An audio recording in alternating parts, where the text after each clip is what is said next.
ini di Banten.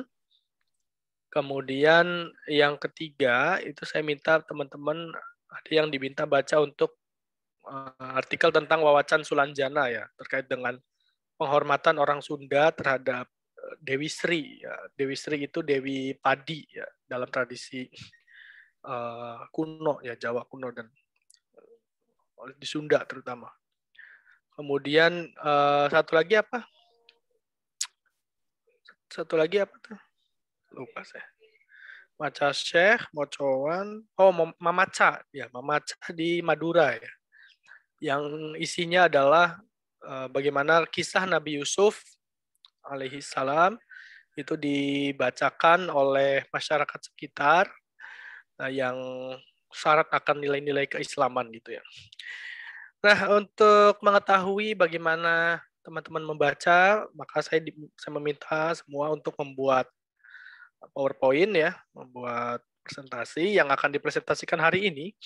Jadi setiap pemakalah, setiap kelompok wajib presentasi, dimulai dari kelompok 1 atau dimulai dari kelompok 8, terserah misalnya mau dimulai dari mana dulu. Nanti di akhir saya akan memberikan komentar terkait dengan pembahasan kali ini. Sebelum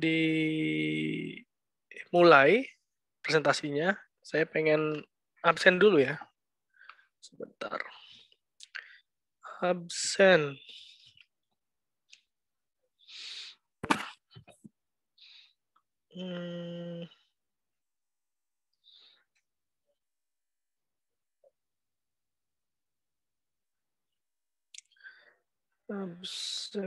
Absen 5C ya? 5C nggak sih ini? Iya, Pak. 5C ya? Oke, sebentar. Right, Pak. Right. 5C absensi.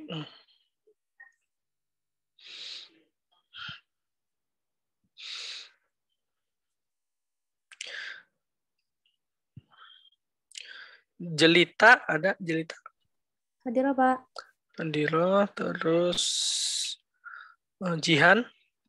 Andiro. Kaisa. Lagi ke kamar mandi, Bapak. Izin kamar mandi. Kamila. Hadiro, Bapak. Andiro. Karima. Hadiro, Bapak. Khadijah. Hadiro. Khairunisa Nazifah. Keluar, Pak. Khonita. Oke. Kurnia.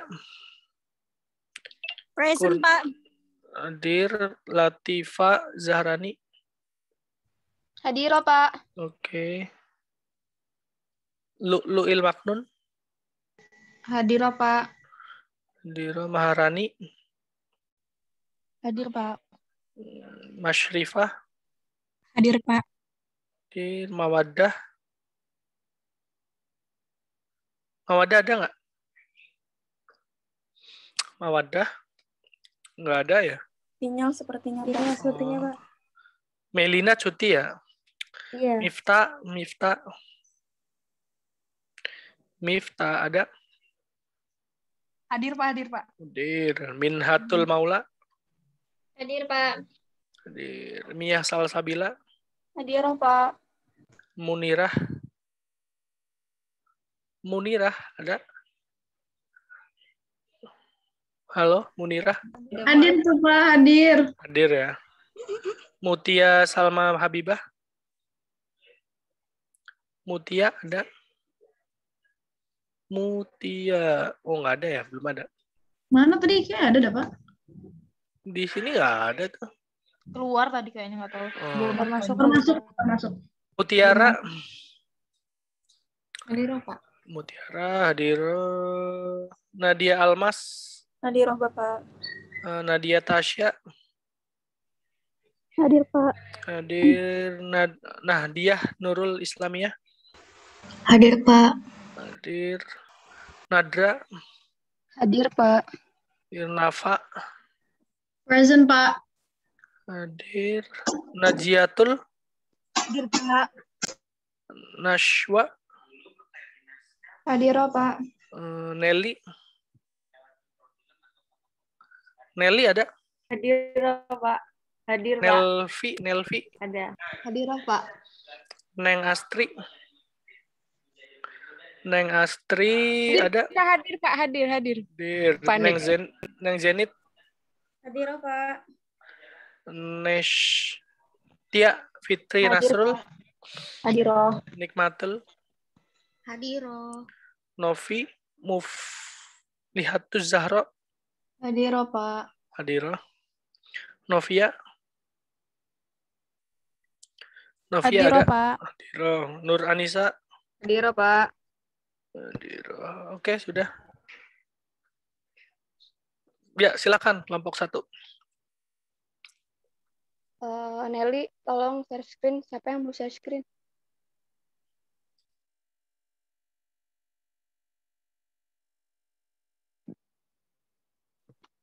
Oke, bismillahirrahmanirrahim. Assalamualaikum warahmatullahi wabarakatuh. Assalamualaikum Warahmatullahi wabarakatuh.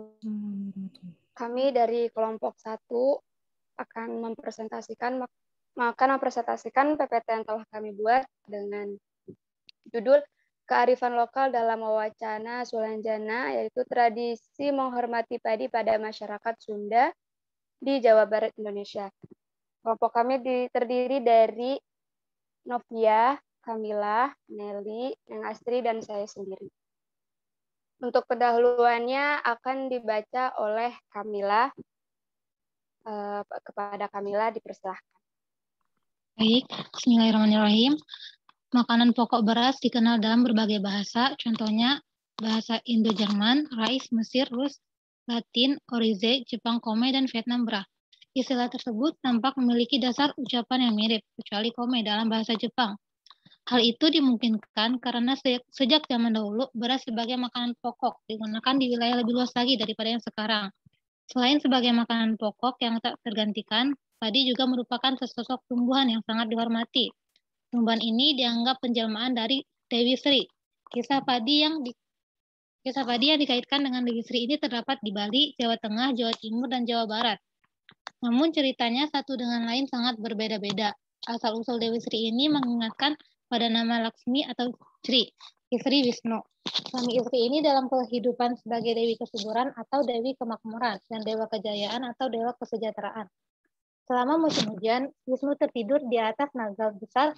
Tentang naga ini kemudian dimitoskan sebagai ciri kesuburan. Mengenai Wisnu dan Laksmi atau ciri ini kemudian mewarnai sejumlah folklore yang ada hubungannya dengan kemakmuran dan kejayaan. Di sejumlah daerah Jawa Barat dan Banten, lebih tepatnya masyarakat Sunda, padi sering disebut Nyi Sri atau Nyi Pohaci. Karena asal-usul itulah kemudian menyebabkan penghormatan kepada padi. Penghormatan masyarakat terhadap makanan pokok padi di wilayah Jawa Barat dan Banten ini selama proses pengerjaan sampai penggunaan, sejak pratanam sampai pasca panen, yakni dari sebelum penaman sampai memasukkan padi ke dalam lumbung padi, menjadi beras, menenak nasi, dan memakannya. Lanjutnya.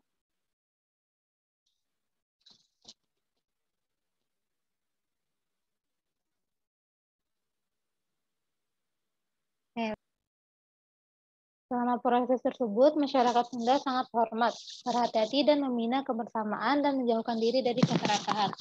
Sebelum nasi menjadi makanan pokok, dilihat dari sudut kebahasaan. Diperkirakan makanan pokok masyarakat Sunda kuna adalah hui atau umbi-umbian dalam pengertian generik. Keadaan ini dapat dilihat dari sejumlah fenomena yang kini masih tampak seperti tabu seorang anak menyebut nama ibu, karena akan berakibat hapa hui atau umbi-umbian tidak berisi. Dalam naskah ini, kata nini dan aki bisa diartikan nenek moyang perempuan dan laki-laki. Dari permainan yang berasal dari masa kuno ini tampak bahwa hui atau umbi-umbian menduduki peranan di masyarakat.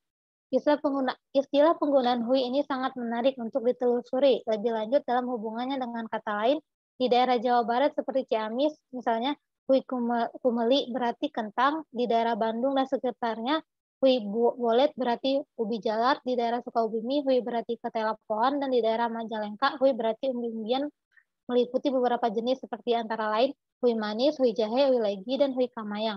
Dilihat dari istilah yang artinya beragam tersebut, pada masa lalu kata hui memiliki pengertian generik yang membawahi bermacam-macam jenis umbian. Umbi-umbian ini pada upacara ritual kandungan ibu berusia 7 bulan memiliki peranan juga, yakni di antaranya harus ada bermacam-macam sesajen atau sesajen undi-undian. Selanjutnya, penghormatan terhadap padi yang akan dibacakan oleh Nelly. Silahkan Nelly. Selanjutnya, penghormatan terhadap padi. Penghormatan terhadap nasi, beras, atau padi nampak dari folklor non-verbal, yakni berbagai perilaku, keharusan, dan tabu. Keharusan tersebut dalam berbagai hal antara lain sebagai berikut: nyawen atau nyalin ketika panen, yakni membuat pupuhunan atau saung sanggar yang di dalamnya berisi macam-macam sesajen. Di berbagai tempat, di atas beras yang akan dicuci di pancuran harus disawenan atau ditutupi daun pisang. Walaupun secuil kecil, lewit atau lumbung padi memiliki bentuk yang sama dengan bambu bersilangan di bagian ujung atap. Rasa kebersamaan atau rasa memiliki terhadap padi nampak dari fenomena sebagai berikut. Dalam ritual padi terdapat fenomena rasa kebersamaan antar tetangga yang dibangun dalam penyelenggaraannya, yakni memakan sesajen atau makanan yang terdapat pada saung sanggar, dan memberikan beras yang baru kepada tetangga dengan istilah ngaleusehan. Bentuk penghormatan jenis lain terhadap padi adalah mantra. Mantra itu ada yang berupa mantra nonverbal dan mantra nonverbal.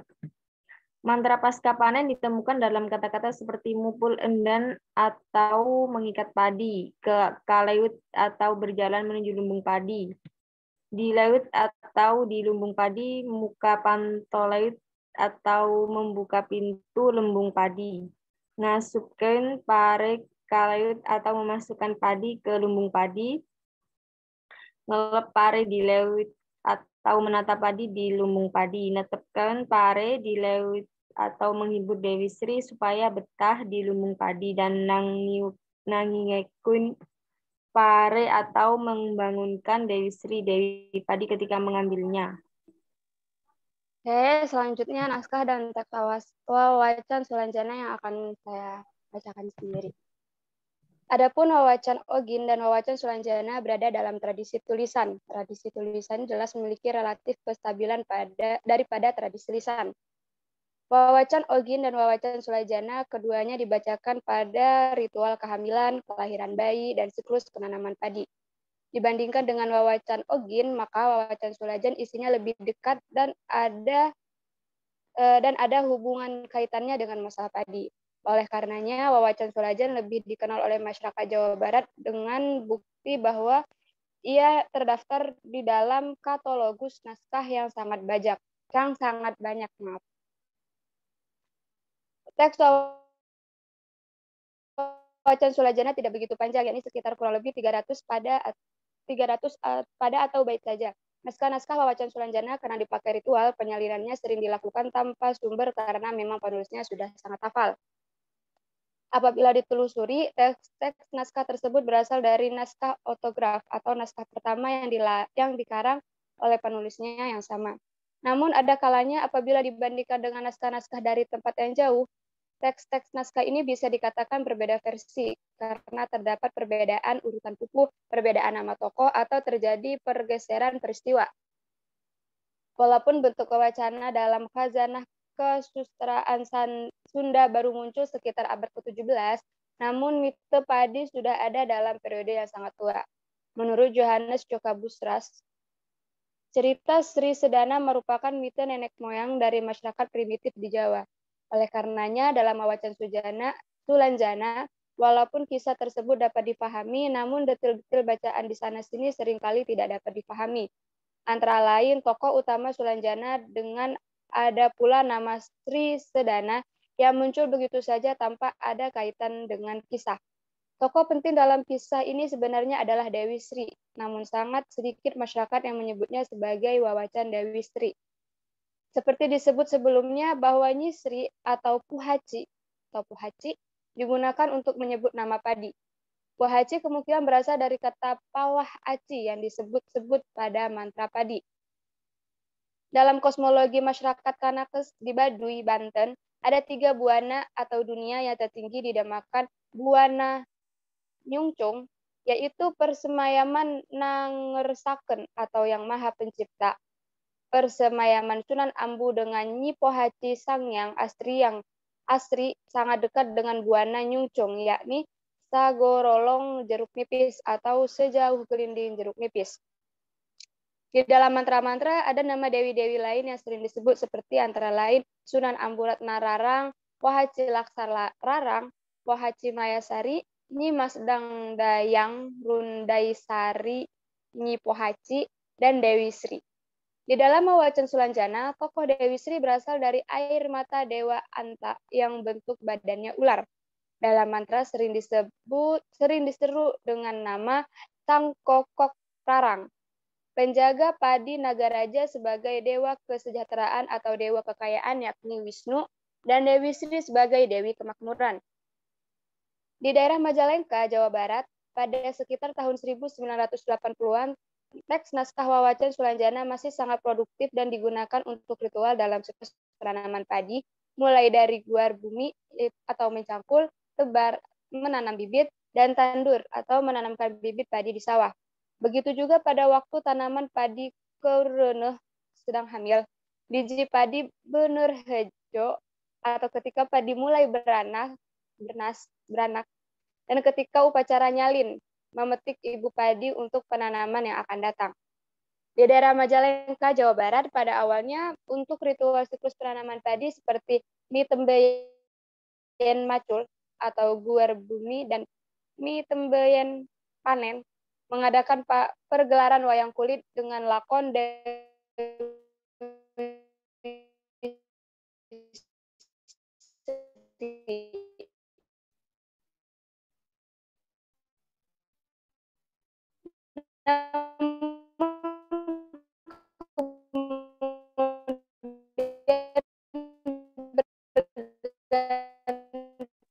Putus-putus.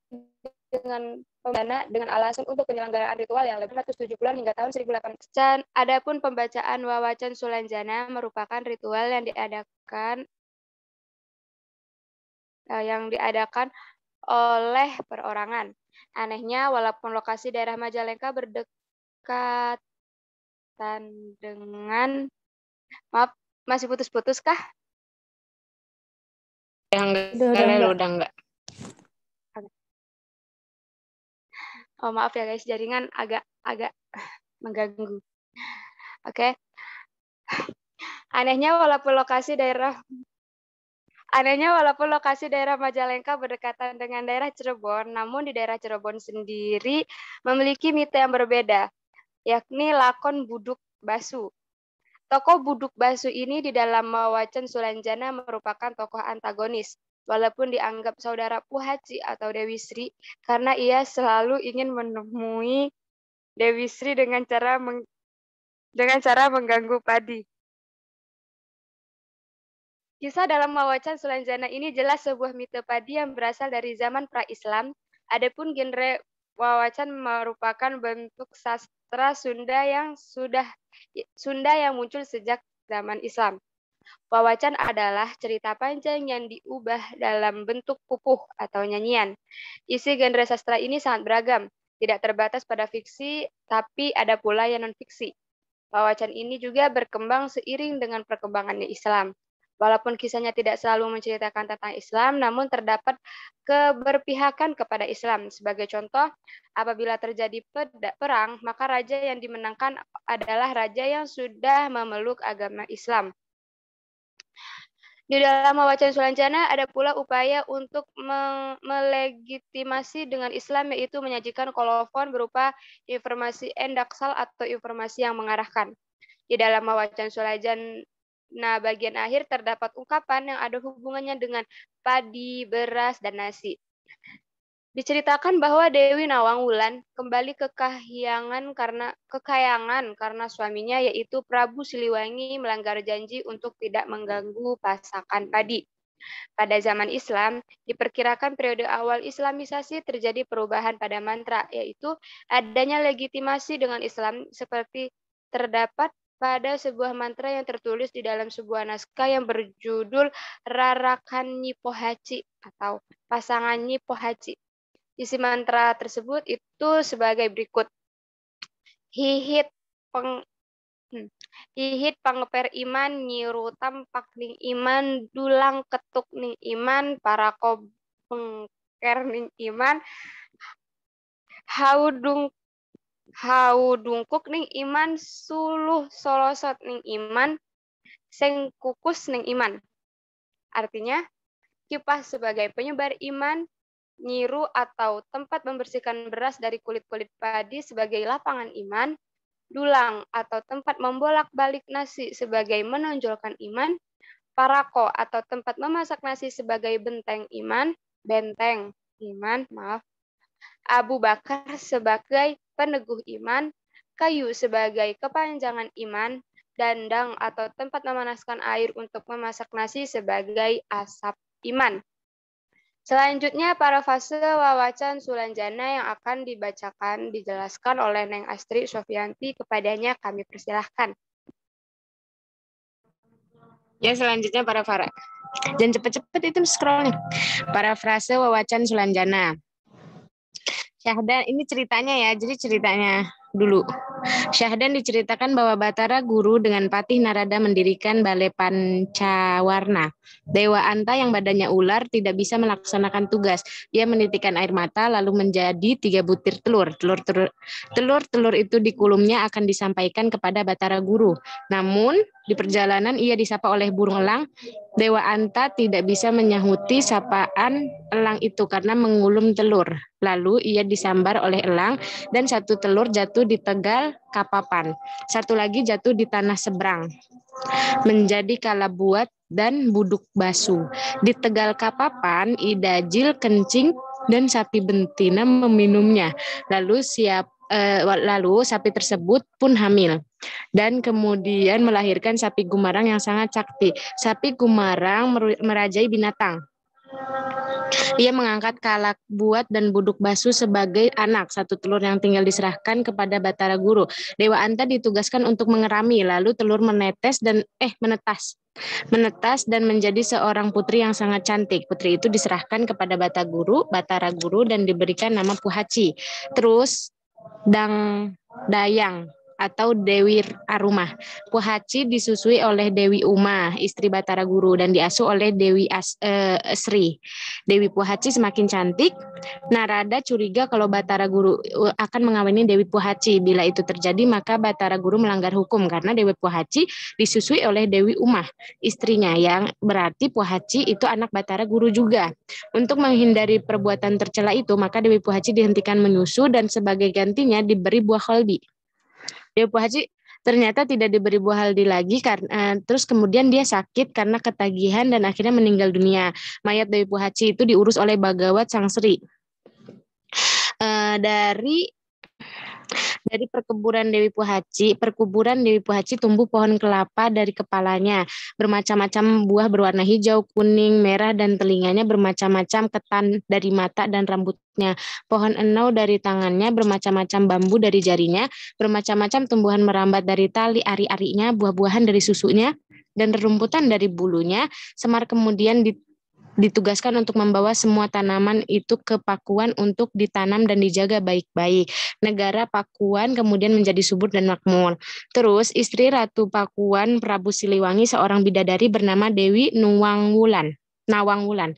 Putri Batara Guru, ia dipercayakan memasak padi untuk rakyat Pakuan dan mengajarkan bagaimana cara memasak padi. Prabu Siliwangi tidak boleh mengganggu atau membuka pasakan itu. Dan apabila melanggar janji, maka jatuhlah talak kepada Dewi Nawangwulan. Buduk Basu yang berada di Tegal Kapapan mencari Puhaci, saudaranya yang berada di Suralaya. Para dewa mengetahui maksud Buduk Basu. Karenanya semua pintu ditutup rapat-rapat. Dengan kesaktiannya pintu-pintu itu ditendangnya sehingga hancur. Buduk Basu kemudian dikepung oleh para dewa, akan tetapi ia bisa lolos dan sampai di Puri Batara Guru. Ia kemudian menanyakan Puhaci. Batara Guru menjelaskan bahwa Puhaci sudah meninggal dunia. Kalamulah dan Kalamuntir ditugaskan untuk Batara Guru untuk mengantarkan Buduk Basu ke kuburannya di Banyu Suci. Buduk Basu kemudian mengelilingi kuburan Dewi Puhaci itu selama 7 keliling. Lalu meninggallah ia. Batara Guru menugasi Kalamula dan Kalamuntir untuk menggotong mayat Buduk Basu tersebut mengelilingi dunia sebanyak 7 kali dan sebelum sampai mereka tidak boleh kembali. Scroll lagi, Nel.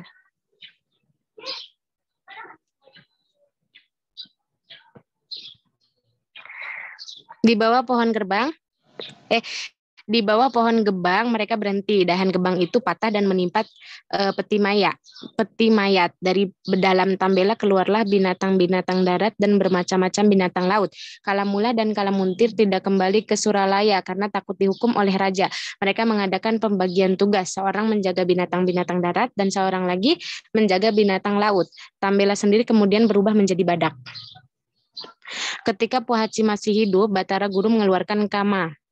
Kemudian jatuh ke bumi 7, dari dalam bumi keluarlah 3 orang manusia. Seorang laki-laki bernama Sulanjana dan 2 orang perempuan bernama Tali Mendang dan Tali Menir. Ketiga anak itu dipelihara oleh Dewi Pertiwi. Setelah besar mereka mencari ayahnya ke Suralaya. Batara Guru menitipkan kerajaan kepada Sulanjana karena akan mengontrol padi. Ia dengan narada menjelma menjadi burung pipit dan menyerang padi. Semar dan anak-anaknya melempari burung-burung tersebut, namun burung pipit itu sangat tangkas sehingga Semar marah. Ia memukul-mukul batang dan batang pohon nau dengan arit, tetapi tidak patah, malahan keluar air manis.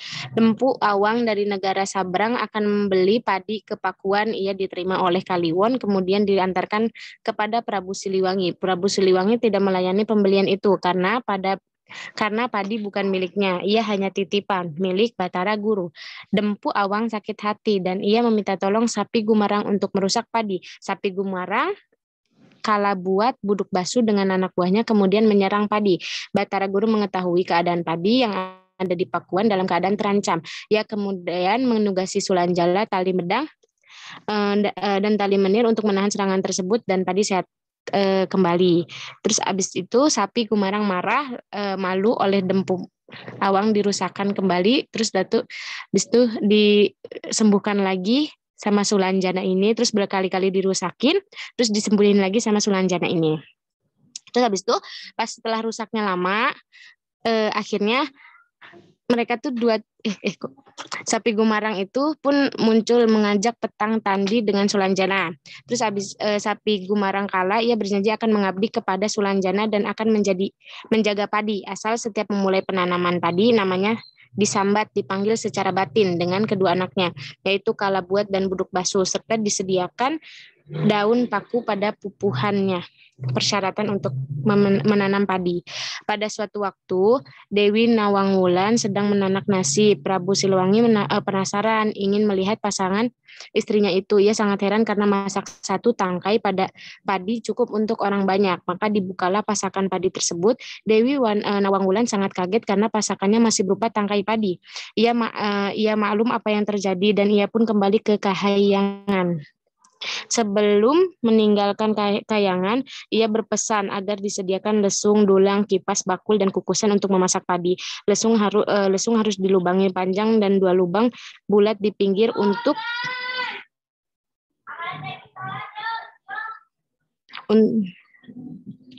ya Allah jadi hilang. Dengan sedih, lesung harus dilubangi dan 2 lubang bulat di pinggir untuk tempat tali medang dan tali menir. Dengan sedih dan menyesal, Prabu Siliwangi pergi ke Suralaya untuk menghadap Batara Guru dan memohon supaya Dewi Nawangwulan kembali. Dewi Nawangwulan tidak bisa kembali. Batara Guru kemudian mengajarkan saat yang baik untuk memulai bercocok tanam padi. Setelah tamat, tertulis Kidung Selamat, nama penurut penuturan pemilik naskah ini, dengan bahasa Jawa dalam pupuh dan danggula sebanyak 8 bait. Setelah kata tamat tertera nama penulis dan titi wangsa tanggal 17/5/1965. Naskah sengaja dipilih yang paling mudah untuk menggambarkan bahwa sekitar kurun waktu itu kisah ini masih disakralkan dan dianggap memiliki daya magis karena masih dipakai pada ritual siklus penanaman padi.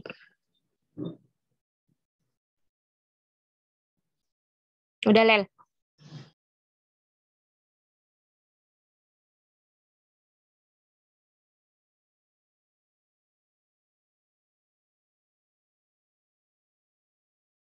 Lila. Maaf. Jadi selanjutnya untuk makna penghormatan kepada Dewi dan kesimpulan akan dibacakan oleh Novia. Kepadanya kami persilahkan. Baik, selanjutnya ada makna penghormatan kepada Dewi Puhaci di dalam Wawacan Sulanjana, Jawa Barat. Sejarah dalam menghormati padi itu tidak datang secara tiba-tiba, melainkan dari kebiasaan atau perilaku masyarakat Sunda pada zaman dulu atau dari masa ke masa. Makna penghormatan kepada Dewi Puhaci ini sangat bermacam-macam.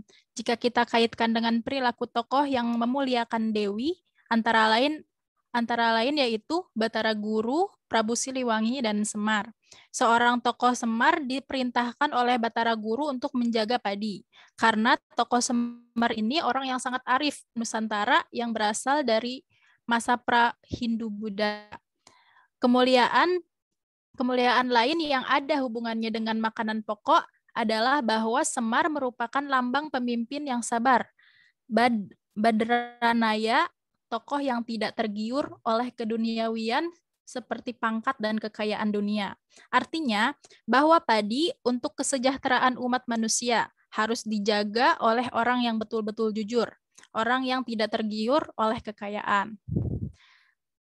Selanjutnya ada Dewi Nawang Wulan yang menyarankan agar membuat lesung dengan lubang panjang dan lubang kecil pada 2 buah di sisi untuk tempat tali mendang dan tali menir. Tali mendang merupakan sebuah lambang yang mengingatkan pada mata mendang atau kulit padi yang masih tersisa dalam beras, dan tali menir berarti beras menir atau beras yang kecil-kecil. Artinya, jangan menyepelekan beras meskipun beras itu sekecil apapun. Kumpulkanlah, jangan dibuang-buang, karena beras ini sangat bermanfaat untuk orang yang kurang mampu. Nel, ke atasin lagi, maaf. Perilaku Prabu Siliwangi yang selalu mengumpulkan padi untuk masyarakatnya sebagai persediaan saat musim kelaparan tiba. Artinya bahwa perlindungan atas makanan pokok harus diupayakan oleh pemimpin negara dengan mengindahkan berbagai kearifan untuk melindungi masyarakatnya dari bencana kekurangan bahan makanan. Cerita berakhir dengan penyelesaian, yakni semua tokoh menjaga keselamatan Dewi Puhaci atau Dewi Sri atau Dewi Padi, baik tokoh yang memiliki karakteristik baik maupun sebaliknya. Kesimpulannya, kearifan lokal terhadap kemajuan, kesejahteraan, dan kemakmuran masyarakat kiranya sudah dipikirkan sejak zaman kuno, zaman pra-Hindu-Buddha, dengan bukti-bukti masih terdokumentasikannya sikap masyarakat Sunda dalam folklore dengan tokoh kesuburan yaitu Semar.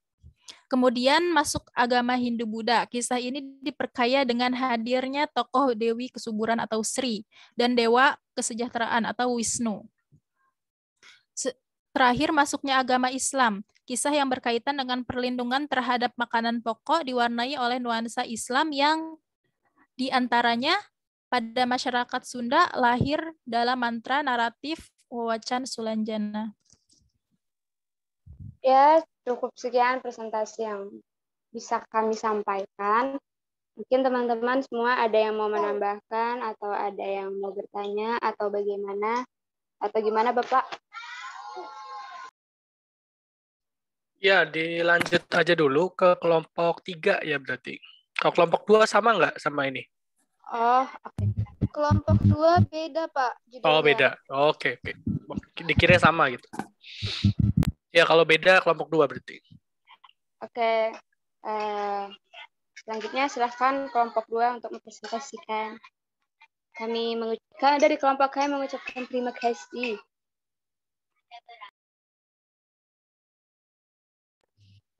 Wak, awak. Ayo share screen, Wak. Ya, bentar.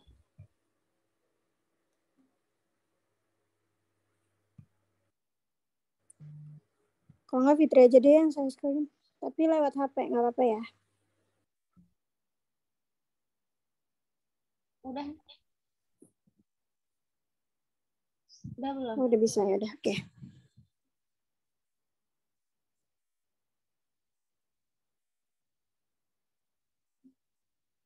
Ya, kami dari kelompok 2 akan mempresentasikan tradisi macuan di Banyuwangi.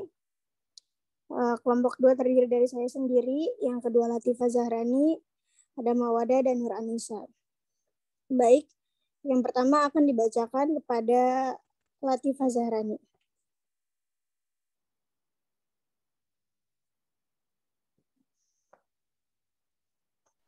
Baiklah, pada penjelasan kali ini akan menjelaskan tentang tradisi macuan di Banyuwangi.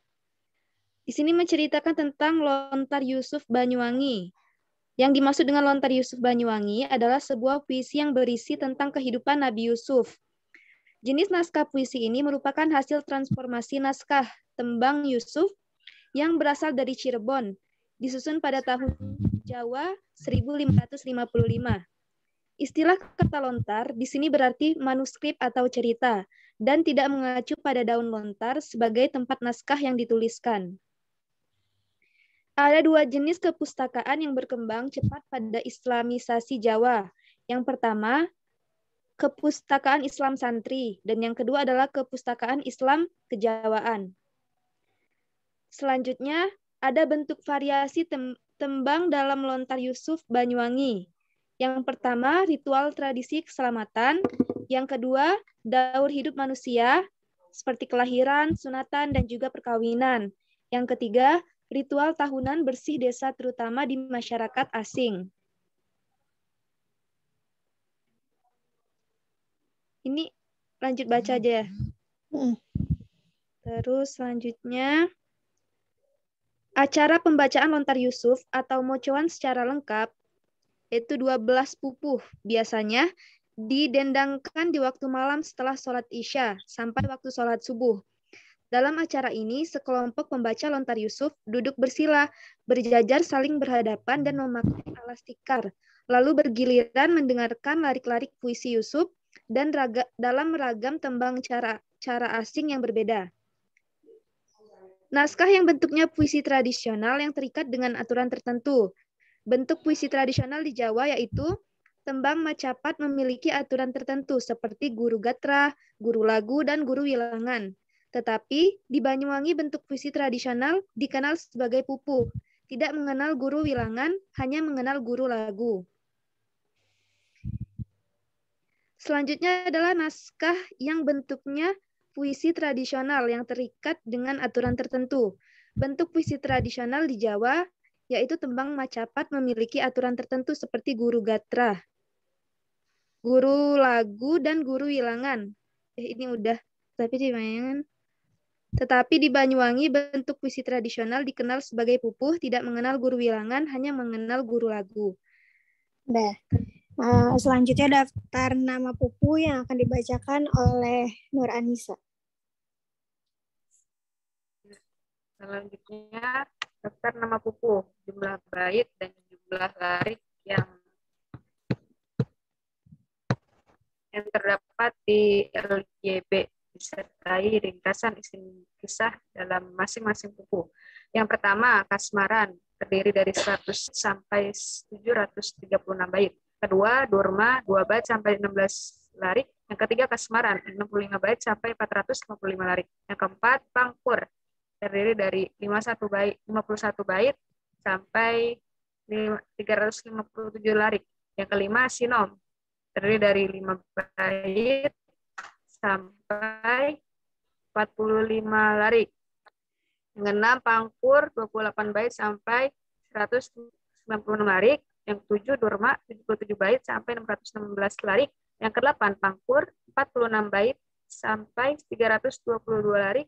Yang kesembilan, sinonim, 8 bait sampai 72 larik. Yang 10, pangkur, 96 bait sampai 672 larik. Yang ke-11, sinom, 55 bait sampai 455 larik.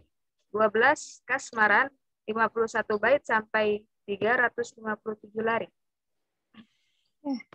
Slide selanjutnya akan dibacakan oleh Mawada.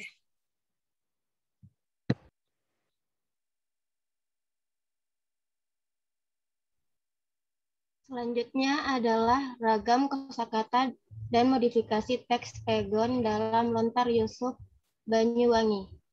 Bahasa yang digunakan dalam Lontar Yusuf Banyuwangi sebagian besar adalah bahasa Jawa, baik Jawa Baru maupun Jawa Kuno atau Kawi. Dalam beberapa bagian juga digunakan istilah lokal yang saat ini disebut sebagai bahasa Using atau Osing, serta kosakata bahasa Arab yang sebagian besar mengalami perubahan atau penyerapan. Berikut beberapa contoh kosakata bahasa Arab yang mengalami perubahan atau penyerapan yang sebagian besar nama tokoh dalam naskah Lontar Yusuf Banyuwangi.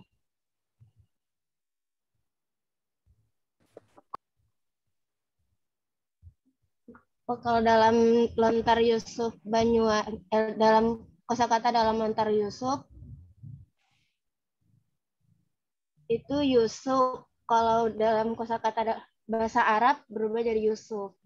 Jaleha, Zulaikha, Fatimah, Fatimah, Yahud, Yahuda. Kemudian Jabrail menjadi Jibril, Sulaiman, Sulaiman, Fir'aun, Fir'aun, Kinahan, Kanaan. Udah. Selanjutnya yang akan dibacakan oleh saya sendiri. Kosakata bahasa Using atau Using apa Using ya ini baca ya. Kosakata bahasa Using yang berakar dari bahasa Kawi dan masih digunakan dalam keseharian orang Using hingga saat ini terdapat dalam Lontar Yusuf Banyuwangi. Yang pertama itu bentuk pegon yang digunakan berbeda dengan pegon dalam isi naskah. Jika aksara pegon pada isi naskah menggunakan pegon berharokat atau bertanda baca, maka aksara pegon dalam kolofon naskah tersebut menggunakan pegon gundul atau pegon tanpa tanda baca. Bahasa yang digunakan dalam kolofon naskah juga berbeda, menggunakan bahasa Indonesia atau Melayu. Pola penulisan kolofon seperti ini berlaku untuk semua naskah Lontar Yusuf Banyuwangi. Terus yang kedua, aksara pegon yang digunakan dalam Lontar Yusuf Banyuwangi terdiri atas 27 huruf. Bentuk tulisan pegon pada Lontar Yusuf Banyuwangi seperti tulisan Arab dengan beberapa penyimpangan dan variasi.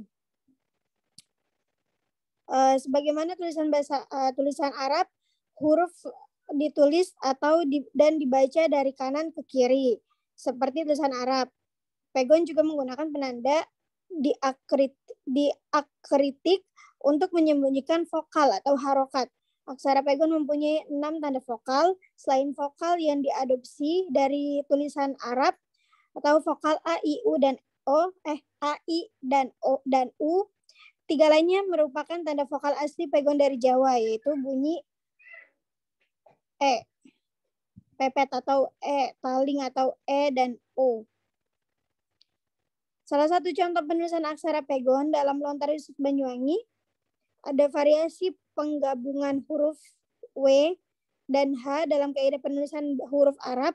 Huruf W dan H jika bisa disambung atau bisa disambung cara penulisannya. Namun dalam Lontar Yusuf Banyuwangi penulisan kedua huruf itu bisa disambung. Selain itu bentuk huruf H pada akhir suku kata tersebut lebih menyerupai huruf F. Contohnya rawuh dan muwuh.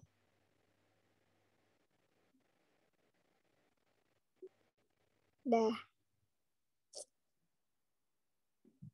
Sekian dari kelompok 2.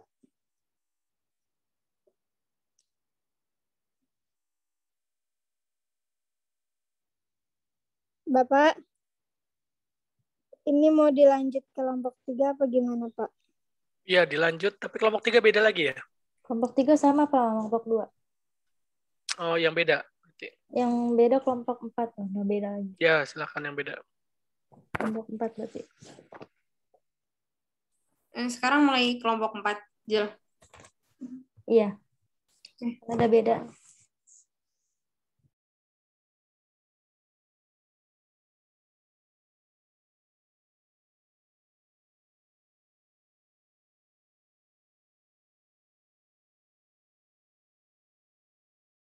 Sebentar ya, lagi disiapkan.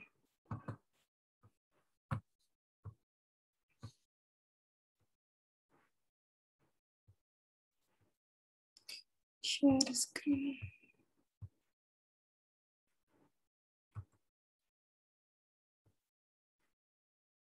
Sudah bisa terlihat belum? Udah, Mbak. Sudah, Bah. Ya, kami dari kelompok 4 akan mempresentasikan materi tentang tradisi sastra lisan Mamaca di Kabupaten Pamekasan yang akan dimulai bacaannya oleh Jihan.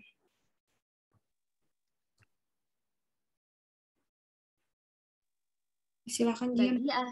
Bagi ahli sosiologi, sastra merupakan sumber informasi mengenai tingkah laku, nilai-nilai, dan cita-cita yang khas pada masyarakat di dalam generasi. Yang kedua, sastra merupakan sebuah ciptaan, sebuah kreasi, bukan semata-mata sebuah imitasi langsung dari kehidupan. Tradisi sastra lisan Mamaca, masyarakat Madura, khususnya di Pamekasan, memiliki garis genealogis dengan tradisi Macopat, masyarakat Jawa, yang sama-sama berupa tembang berbahasa Jawa. Tembang-tembang Mamaca berperan sebagai juru dakwah dan kreator kesenian adalah orang-orang yang sama, yakni para wali dan kiai. Kesenian Mamaca di Pamekasan sebenarnya merupakan wujud akulturasi budaya dengan Macapat Jawa.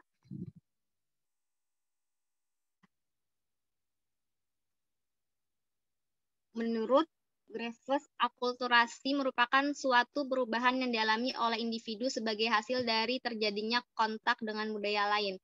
Keberadaan akulturasi dalam kesenian Mamaca ini dapat dilihat dari kitab atau layang yang dinyanyikan menggunakan bahasa Jawa Arab, yang kemudian diterjemahkan ke dalam bahasa Madura. Meski sedikit, banyak terdapat pengaruh dari kebudayaan Jawa yang bersumber dari keraton, namun Mamaca Madura mempunyai ciri khas tersendiri.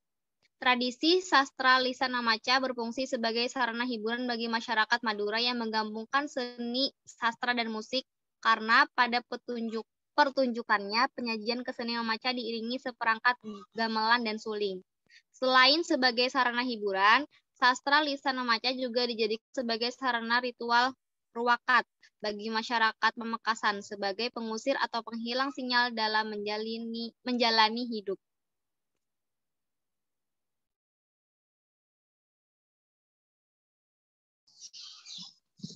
Dilanjut oleh saya Karima. Budaya Mamaca merupakan kesenian yang diwariskan nenek moyang yang dalam perkembangannya transisi ajaran Hindu yang berisi filosofi Hindu berubah menjadi bait-bait yang mengandung nilai filosofi Islami. Para mubalik di masa lampau menjadikan kesenian sebagai media dalam berdakwah dengan menciptakan tembang-tembang kreatif dan inovatif berupa doktrin agama, puji-pujian kepada Allah, anjuran dan ajakan untuk mencintai ilmu pengetahuan. Melalui tembang Mamaca tersebut, setiap manusia diketuk hatinya untuk lebih memahami dan mendalami makna hidup. Dua unsur penting seni Mamaca adalah seni sastra dan seni suara atau vokal. Cara membawakan Mamaca menggunakan aksen penyampaian seorang dalang dalam pertunjukan wayang. Biasanya diiringi dengan alat musik seruling, gambang, dan instrumen gamelan lain yang dibunyikan dengan samar atau lirih. Makna yang terkandung dalam tembang-tembang Mamaca berbeda, yaitu yang pertama, artate atau dang gula. Artinya pengharapan yang manis, atau dedaunan untuk pajangan, atau perhiasan atau dekorasi. Karakter tembang ini gemulai atau manis. Paling bagus digunakan di awal atau preambul, di tengah, dan akhir cerita. Bisa juga digunakan untuk nasihat. Yang kedua ada mas kumambang, artinya prihatin dan sangat susah. Yang ketiga, senom, artinya tumbuhnya daun pohon asam yang masih muda. Ini tuh sangat bagus digunakan untuk menyampaikan nasihat dan berbagai hal kebatinan yang butuh banyak peribahasa. Yang keempat, ada kinanti atau salanget. Artinya sangat dekat. Biasanya digunakan untuk nasihat dan kerukunan. Yang kelima, mejil, artinya keluar. Digunakan untuk menghadapi pertikaian atau perselisihan. Yang keenam, durma, artinya macan. Digunakan untuk ketika kita begitu bernafsu, beringas, dan sedih. Yang ketujuh ada pucung, artinya perumpamaan. Bagus digunakan ketika tebak-tebakan. Yang kedelapan, ada kasmaran, artinya heran. Ciri khas yang paling menonjol adalah suara si penembang yang diembat-embat atau vibrasinya itu berkepanjangan. Seakan-akan tak ada putusnya antara lirik lagu yang satu dengan yang lainnya. Bang tembangan atau sajian tembang memaca umumnya dengan pembacaan sebuah kakawin secara bersama-sama. Sedangkan kakawin biasanya dalam bahasa Jawa Kawi atau Madura klasik. Disinilah peran paneges atau tokang teges, yaitu juru makna, dimainkan. Perhelatan tersebut biasanya untuk menggiring prosesi ritual-ritual tertentu, misalnya selamatan kandungan atau pelet kandung, rorokadan atau rokat, seperti rokat bujuk, pandaba. Terus ada potong gigi atau mamapar, dan sunatan. Secara konseptual, memaca atau bahasa Madura berarti membaca suatu kisah yang bersumber dari naskah tertentu, yaitu kitab atau biasa disebut layang. Kegiatan membaca dilakukan dengan cara bergantian perseorangan atau kadang-kadang bersama-sama. Dilanjut oleh Lulu. Baik, selanjutnya, dalam aktivitas pertunjukannya, seni memaca dilakukan oleh laki-laki. Seseorang yang bertindak sebagai pelantun memaca dinamakan pamaos, berarti pembaca. Salah satu peran pelaku memaca sebagai penerjemah atau dinamakan penangges, irama lagu pembacaan mengikuti bermacam-macam pola tetembangan berlaras selendro. Pola-pola tetembangan ini identik dengan tradisi mencapat sebagaimana di Pulau Jawa. Kitab atau layang sebagai sumber bacaan bertuliskan huruf Arab dan bahasa Jawa yang berisi macam-macam cerita yang mendapat pengaruh budaya Islam. Disinilah dibutuhkan peran penangges. Penangges menyampaikan pengertian kalimat-kalimat yang dibaca oleh pamaos dalam bahasa Jawa ke dalam bahasa Madura. Penerjemahan dalam bahasa Madura disampaikan berselang-seling dengan pamaos ketika kalimat demi kalimat atau bait demi bait selesai dilakukan. Upacara ruhutan sangat terkenal di kalangan masyarakat Madura, terutama di wilayah Sumeneb dan Pamekasan. Upacara orang-orang yang masuk pada klasifikasi Pandaba. Ruat dilakukan agar manusia Pandaba di atas terhindar sebagai mangsa. Pada hakikatnya, tradisi lisan memaca juga dapat diperhitungkan sebagai sebuah situs ideologis yang di dalamnya terdapat ideologis bertarung, saling meniadakan, saling melengkapi, hingga akhirnya tercapai keseimbangan dalam harmoni yang dibingkai estetisasi pergelaran. Oleh karena itu, dapat dipahami mengapa sebagai seni pertunjukan, memaca menunjukkan sifatnya yang dinamis agar mampu memposisikan dirinya dalam jaringan sosial yang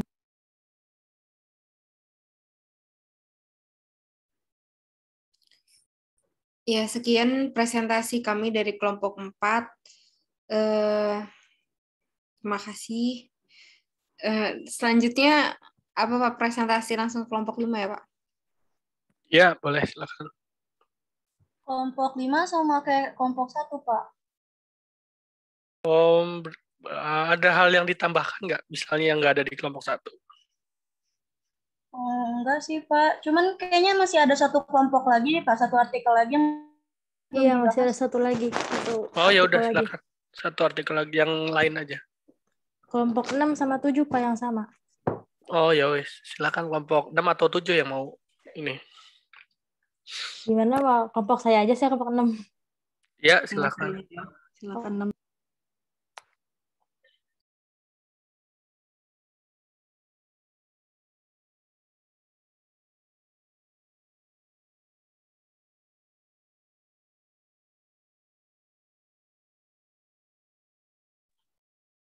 Sudah terlihat belum? Sudah. Oke, bismillahirrahmanirrahim. Kami dari kelompok 6 dengan artikel akulturasi dalam tradisi lisan maca Syekh di Kabupaten Pandeglang, terdiri dari saya, Maharani, Mas Rifa, dan Mia. Selanjutnya, pendahuluan yang akan disampaikan oleh Mia.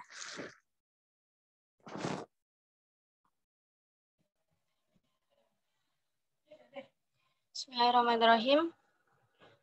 Karya budaya yang sudah karya budaya yang sudah mengalami proses regenerasi dan memiliki nilai luhur kemudian menjadi sebuah warisan budaya itu terpilah menjadi dua bagian. Yang pertama, warisan budaya tak benda dan warisan budaya benda. Budaya tak benda terbagi dalam 5 bidang, yaitu tradisi dan ekspresi lisan, termasuk bahasa sebagai wahana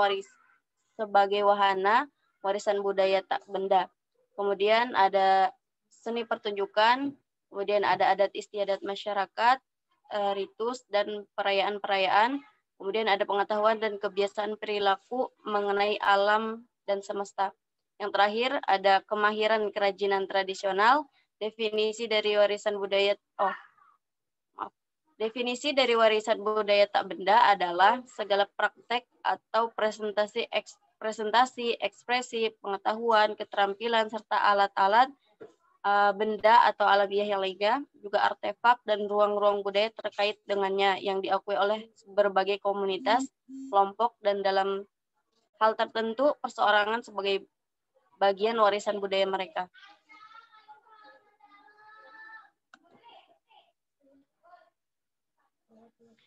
Berikut beberapa batasan pengertian sebagai ruang lingkup penelitian ini meliputi akulturasi, nilai, norma, tradisi lisan, dan maca syekh. Akulturasi menurut Konja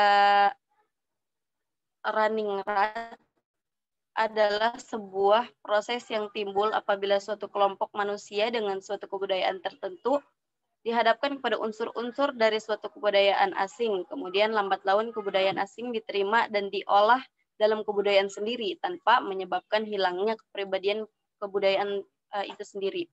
Kemudian ada tradisi lisan. Menurut Sediawati, tradisi lisan adalah segala wacana yang disampaikan secara lisan, mengikuti adat istiadat yang telah memola alam suatu masyarakat tersebut. Kemudian ada nilai. Nilai adalah segala sesuatu yang dipentingkan manusia sebagai subjek menyangkut suatu baik atau maksud dari perilaku yang kemudian ada norma. Menurut Harwanti Yoko dan Nel J ya. Nel J F Katuk adalah norma itu adalah patokan perilaku dalam suatu kelompok tertentu yang memungkinkan seseorang untuk menentukan terlebih dahulu bagaimana tindakan itu akan dinilai orang lain. Kemudian ada maca syekh. Maca syekh adalah salah satu kekayaan budaya bidang tradisi lisan yang sudah ada sejak lama dan hingga kini dilaksanakan oleh masyarakat Pandeglang, Banten. Kemudian selanjutnya saya kembalikan pada selanjutnya yang akan dibacakan oleh Mas Rifah, gambaran umum lokasi penelitian. Kabupaten Pandeglang terbagi menjadi 35 kecamatan dengan jumlah penduduk pada tahun 2016 sebanyak 1.183.600. Dari jumlah penduduk tersebut, sebagian besar beragama Islam. Dari segi pemakaian bahasa, Provinsi Banten secara keseluruhan memiliki 3 bahasa, yaitu bahasa Sunda, Jawa, dan Lampung. Meski bahasa Sunda mendominasi pola komunikasi masyarakat Pandeglang, bahasa Jawa Banten juga cukup banyak dituturkan masyarakat Pandeglang. Oleh karena itu, naskah-naskah maca syekh yang tersebar di Pandeglang juga diterjemahkan dalam 2 bahasa tersebut dengan menggunakan huruf Arab Pegon. Syekh dalam pengertian masyarakat Banten ditunjukkan pada satu sosok bernama Syekh Abdul Qadir Jailani. Ialah seorang penyebar agama Islam terkenal. Nama Syekh Abdul Qadir Jailani dikenal pada masyarakat Kabupaten Pandeglang sebagai penyebar agama Islam untuk kemudian dikenang dan disebarkan ajaran agamanya melalui tradisi lisan maca syekh. Tradisi lisan maca syekh tidak lepas dari proses penghormatan dan permintaan atas apa yang hendak diwujudkan kepada Sang Maha Kuasa melalui pembacaan kitab Syekh Abdul Qadir Jailani. Wujud dari penghormatan tersebut merupakan sebuah kodrati dari naluri manusia yang dimulai sejak zaman dahulu. Patut digarisbawahi bahwa proses penyebaran agama dilakukan melalui berbagai cara. Salah satu cara yang dilakukan untuk menyebarkan agama Islam adalah dengan melakukan pendekatan budaya melalui unsur kesenian, seperti halnya dengan seni wayang kulit yang digunakan sebagai media penyebaran agama Islam di Demak pada abad ke-15. Selanjutnya, akulturasi dalam Maca Syekh akan dibacakan oleh Maharani. Caranya dipersilakan. Akulturasi dalam Maca Syekh. Yang pertama ada akulturasi tradisi. Dalam tradisi lisan Maca Syekh dibacakan tentang perilaku dan sepak terjang Syekh Abdul Qadir Jailani semasa hidup sebagai salah seorang tokoh penyebar agama Islam. Lantunan nada dan intonasi dalam Maca Syekh sekilas mirip-mirip dengan seseorang yang bercerita. Sementara untuk jumlah personil adalah tergantung dari tuan rumah yang hendak melaksanakan Maca Syekh. Apabila hanya dilakukan dalam waktu yang singkat, pelaku Maca Syekh cukup hanya satu orang saja. Sementara itu, durasi waktu yang panjang, yaitu dari isya hingga subuh, yang diminta oleh tuan rumah membuat personil Maca Syekh akan bertambah banyak. Selanjutnya, akulturasi budaya. Sumber dari seni ini adalah pembacaan hikayat atau riwayat tokoh budaya yang dilantunkan dengan nada tinggi. Hasil dari adopsi ini adalah dengan mengganti riwayat tersebut dengan riwayat Syekh Abdul Qadir Jailani. Menariknya adalah bahwa bahasa Arab yang menjadi sumber riwayat beliau itu diterjemahkan dalam dua bahasa, yaitu bahasa Jawa dan bahasa Sunda. Unsur kearaban agar tidak hilang namun dalam pembacaannya dapat dimengerti oleh masyarakat awam, kemudian diantisipasi dengan cara menuliskan riwayat tersebut dengan menggunakan huruf Arab pegon. Pada umumnya, acara Maca Syekh merupakan bagian dari acara selamatan, seperti acara khitanan, pernikahan, mengisi rumah baru, dan menempuh perjalanan jauh atau memiliki kendaraan baru. Kegiatan seperti ini dinamakan pula dengan syukuran. Acara Maca Syekh berlangsung pada malam hari, dari setelah sholat Isya sampai subuh, meskipun tidak jarang pula dilakukan pada pagi atau siang hari. Sebelum acara Maca Syekh, biasanya tuan rumah terlebih dahulu menyediakan semacam sesajen. Nah, sesajen tersebut dimaksudkan sebagai persyaratan agar saat berlangsungnya Maca Syekh dapat berlangsung dengan lancar sesuai dengan yang diharapkan. Biasanya sesajen yang harus disediakan adalah kopi pahit, kopi manis, kembang 7 macam, kue 7 macam, yang dikenal dengan istilah perwenten. Beberapa batang rokok, kemenyan, wadah kecil yang berisi air, dan uang logam. Selanjutnya, iya, masih mau baca? Udah silakan Jelita. Terakhir, tentang akulturasi budaya bahasa ini, perihal tulisan dalam riwayat Syekh Abdul Qadir Jailani yang diungkapkan dalam dua bahasa, yaitu bahasa Jawa dan Sunda, secara tidak langsung mengacu pada sumber dari huruf dalam bacaan tersebut, yaitu huruf Arab pegon. Menurut Behret dalam Pujiastuti, huruf Arab pegon diciptakan untuk mempermudah pembacaan huruf Arab yang disesuaikan dengan karakter lidah atau logat bahasa Jawa. Proses ini dapat dianggap sebagai salah satu solusi dalam proses kelancaran penyebaran agama Islam di wilayah budaya Jawa dengan konsentrasi penyebaran pada pondok-pondok pesantren. Akan tetapi, penggunaan tulisan Arab pegon tidak secara spesifik pada isi dan maksud yang bersifat keislaman, melainkan dapat dipergunakan dalam berbagai fungsi, diantaranya 1. Sarana penulisan teks keagamaan, yang kedua sarana penulisan teks sastra, yang ketiga sarana penulisan surat menyurat, dan yang keempat sarana penulisan teks mantra. Demikian yang sudah disampaikan oleh kelompok 6.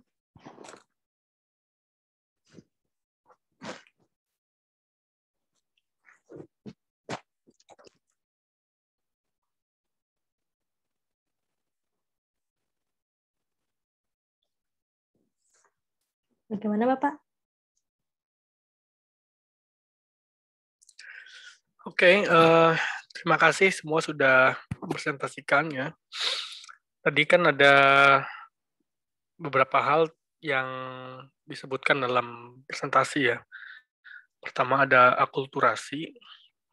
Ya, akulturasi itu ada budaya non-Islam ya, pra-Islam, kemudian menjadi diadaptasi ke dalam budaya Islam gitu ya.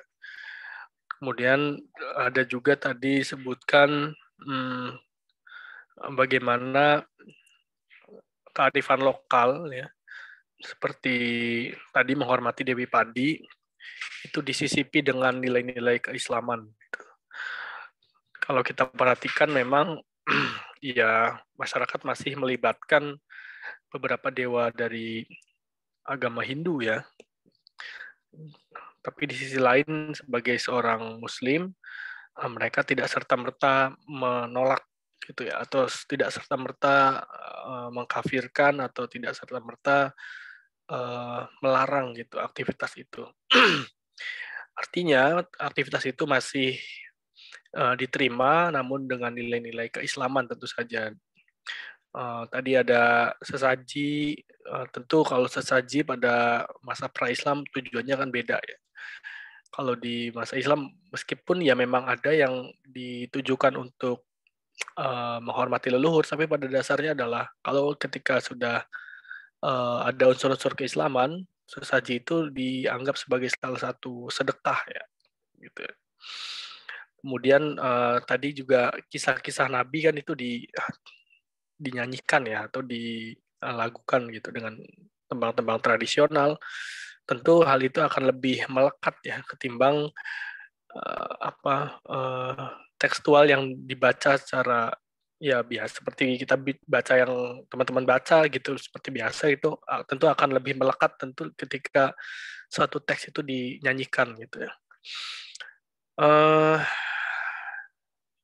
Lalu kalau di yang ingin saya tanyakan ya, tentu dengan terkait pembacaan teman-teman semua dari masing-masing pemakalah, misalnya dari Maca Syekh, itu biasanya kapan dibacain? Ada nggak keterangannya? Maca Syekh dari masyarakat Pandeglang acaranya biasanya berlangsung malam hari dari setelah sholat Isya sampai subuh. Iya maksudnya kapan gitu? Ada bulan tertentu nggak sih? Biasanya acara-acara syukuran aja Pak, kayak hitanan, pernikahan, ngisi rumah baru gitu. Oke. Syukuran, iya. Iya ketika seseorang ada hajat tertentu ya. Hajat tertentu. Iya. Kemudian kalau itu yang Sulanjana ada nggak itunya? Kapan gitu dibacain? Yang Sulanjana siapa tadi? Kelompok 1, Pak. Oh ya, kelompok 1. Apa ada nggak? Kapan gitu dibacainnya?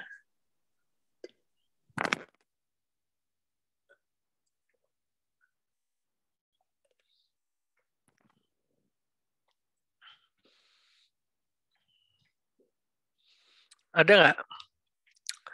Atau gimana cara bacainnya? Atau orang tuh praktek bacanya seperti apa? Kalau tadi kan kalau Maca Syekh dari habis Isya sampai subuh. Kalau yang itu gimana tuh? Ada nggak terangannya?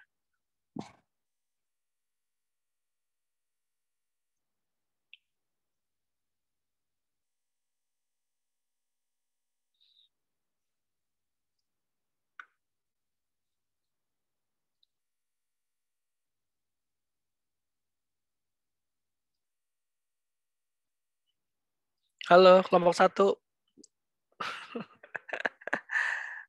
Kelompok 1.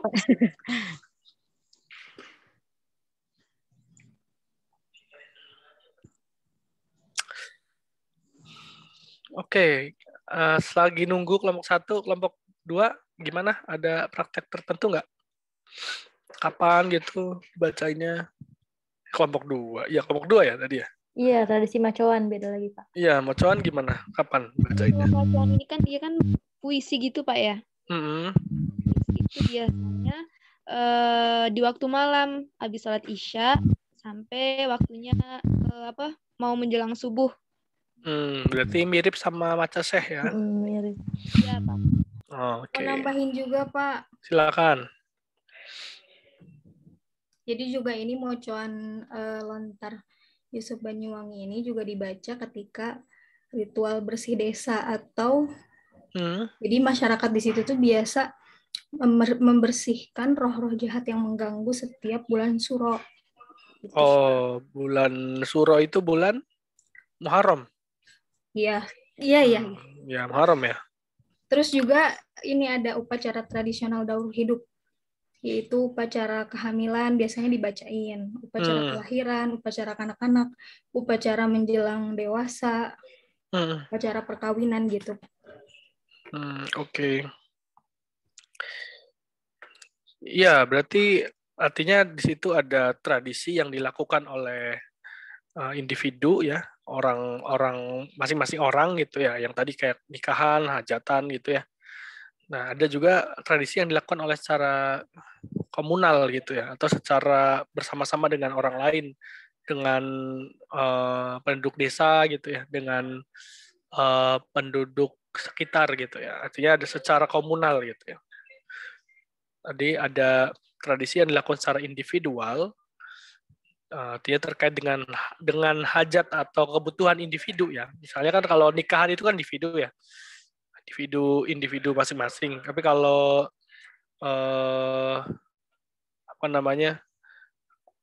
tradisi komunal kayak bersih desa gitu-gitu kan itu, artinya satu orang desa yang melakukan acara itu gitu. Sebentar ini agak berisik di sini sebentar ya. Iya, Bapak. Enggak berisik kok. Mungkin di sananya kali menurut Bapaknya lagi berisik. Oh.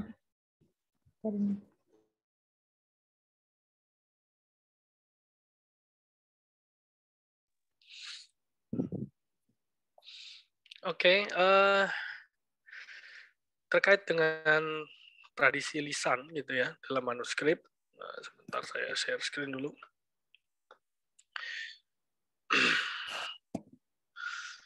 Ya, ini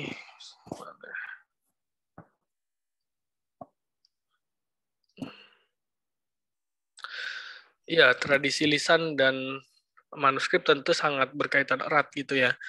Karena bagaimanapun juga sebuah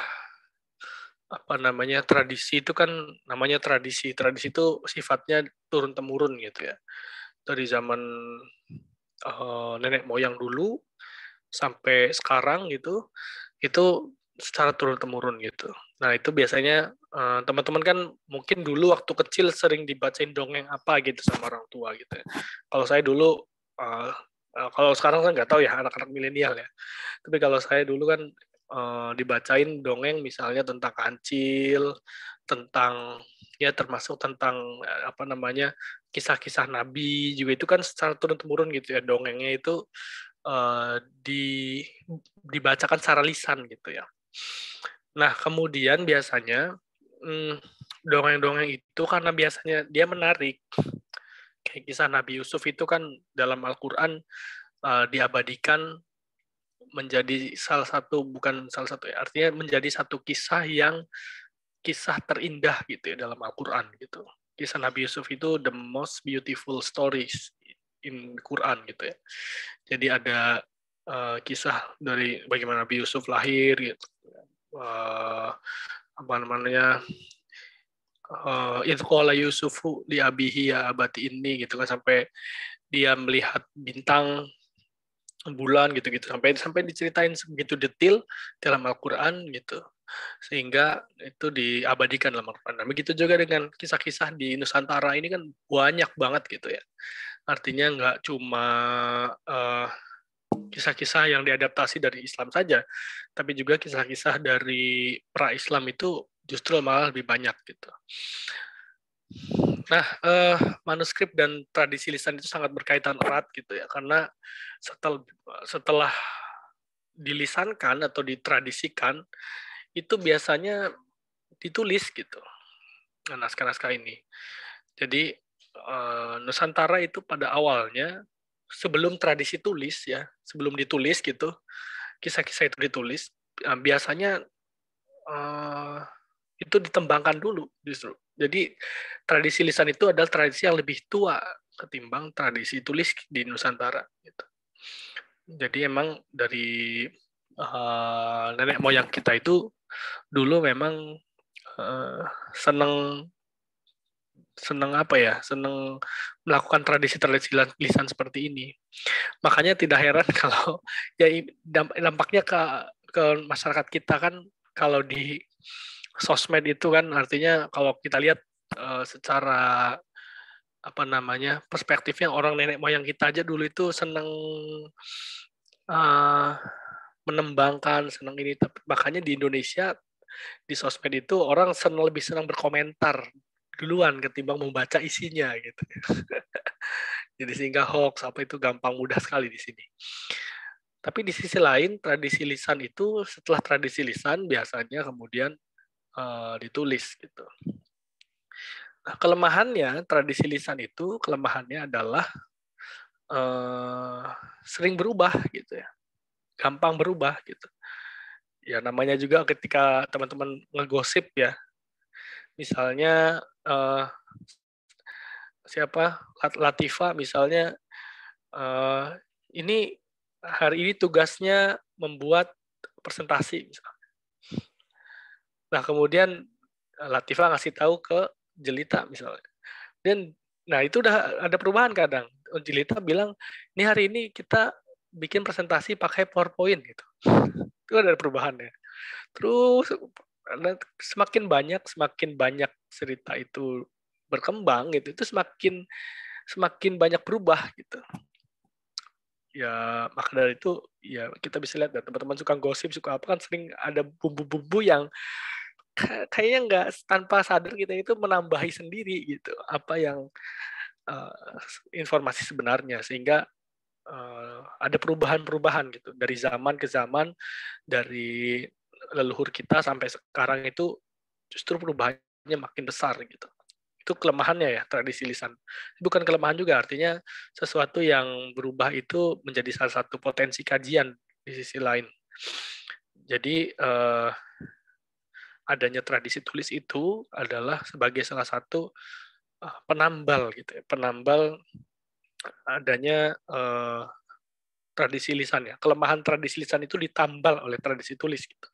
Nah, kalau tradisi tulis kan ya misalnya tadi Muhammad Syekh atau Mocoan Lontar Yusuf, kisah Nabi Yusuf versi Jawa dari dulu sampai sekarang ya, kalau bukunya sama ya sama gitu kisahnya. Jadi perubahannya memang cenderung lebih statis gitu ya. Secara umum seperti itu ya. Jadi teman-teman ketika membaca Wawasan Sulanjana yang isinya adalah Dewi Sri gitu ya. Kemudian tradisi padi, bagaimana orang Sunda itu ternyata sangat hormat sekali dengan padi gitu. Nah, hal itu dimaknai bagaimana ketika kita lihat kalau zaman sekarang kan sawah-sawah aja itu sudah banyak yang jadi komplek ya. Coba teman-teman perhatikan zaman teman-teman kecil dulu dengan sekarang tentu perubahannya sudah drastis banget ya di persawahan gitu ya, atau di lahan-lahan kosong. Kalau di kota di sini di Ciputat dulu saya di dekat UIN itu masih ada lapangan sepak bola, masih ada ini, masih ada warung apa gitu. Tapi justru sekarang udah berubah banget. Nah, adanya Wawasan Sulanjana ini merupakan salah satu hikmahnya ya. Hikmahnya adanya Wawasan Sulanjana ini supaya menjadi salah satu rem ya, menjadi apa, penahan hasrat manusia yang serakah, yang rakus gitu ya. Jangan sampai nanti kita justru memperkaya diri, memperbanyak uang, tapi padi nggak ada gitu. Jadi filosofis orang Sunda itu artinya bagaimana mereka melindungi ketahanan pangannya gitu ya, yaitu padi. Makanya dibuat dengan kisah-kisah tentang dewa-dewa gitu ya, supaya orang itu ada rasa takut gitu ya, supaya takut, supaya segan ketika dia semakin serakah gitu dengan pembangunan, dengan infrastruktur dan sebagainya. Justru orang Sunda ya dalam hal ini melalui Wawacan Sulanjana ingin menegaskan bahwa padi sebagai komoditas utama di Jawa Barat ya itu harus dilindungi dan harus diperbanyak bahkan, sehingga tidak serta-merta pesawahan itu hilang diganti dengan bangunan-bangunan baru. Nah, kurang lebih kayak gitu ya Wacan Sulanjana itu. Nah, kemudian yang tadi ada Mocoan Lontar Yusuf sama Mamaca ya, Mamaca di Madura. Nah, secara tradisi memang Madura dan Madura dan Banyuwangi kan berdekatan ya, nggak terlalu jauh. Nah, jadi kurang lebih sih agak-agak mirip tradisinya memang.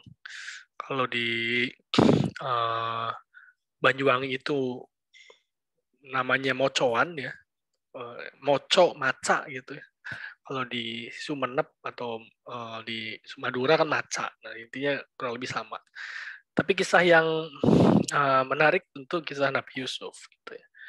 Nah, kisah Nabi Yusuf ini kan ya tadi seperti sudah saya jelaskan bahwa salah satu kisah terindah di Al-Quran. Orang tuh di Indonesia atau di Nusantara itu nggak ada yang nggak suka kisah Nabi Yusuf gitu pada masa itu ya.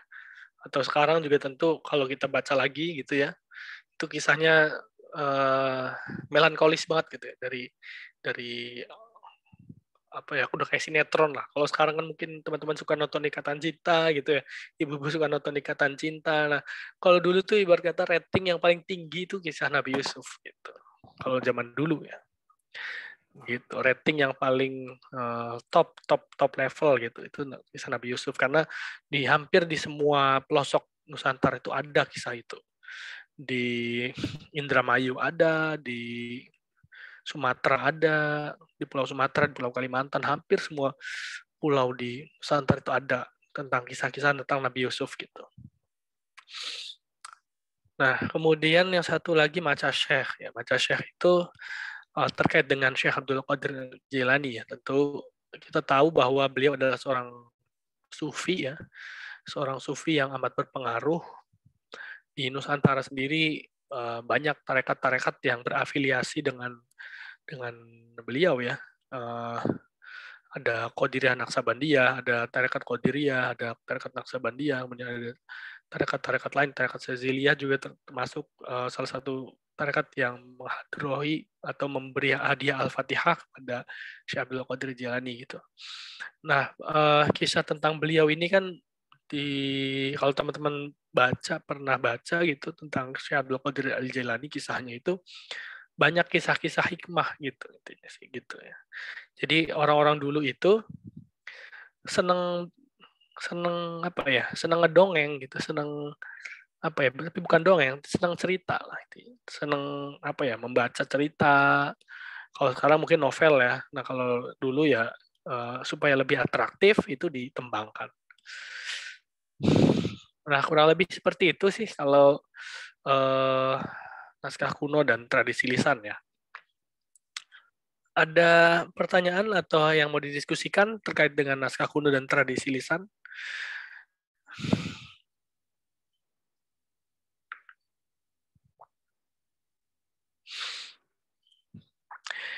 Ya, saya pikir teman-teman sudah baca semua ya tentang tradisi lisan. Saya senang teman-teman sudah mengerjakan tugasnya dengan baik. Terus minggu depan saya pengen ngajak teman-teman nonton ya. Sebetulnya saya dan teman-teman bikin film ya, bukan film, dokumenter ya. Nah, sebentar saya ini dulu posternya mana ya? Posternya.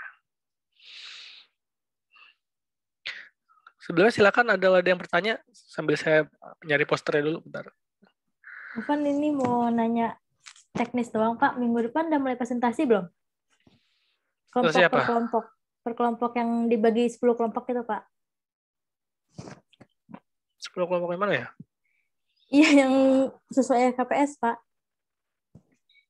Oh iya. Iya.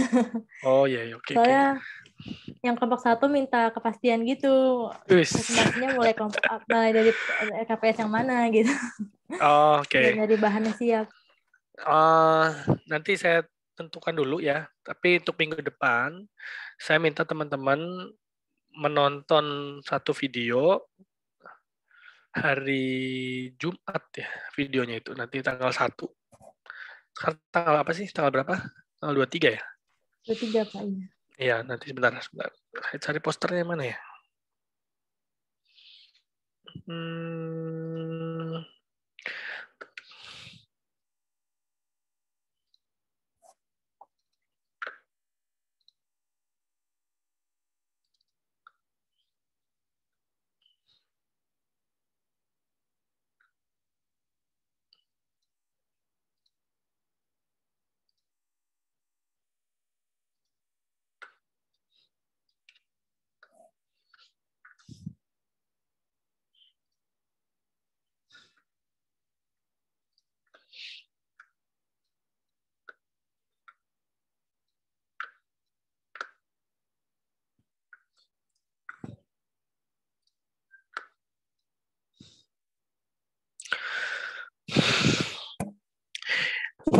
Iya, saya ingin teman-teman semua nanti nonton ya film saya dan teman-teman.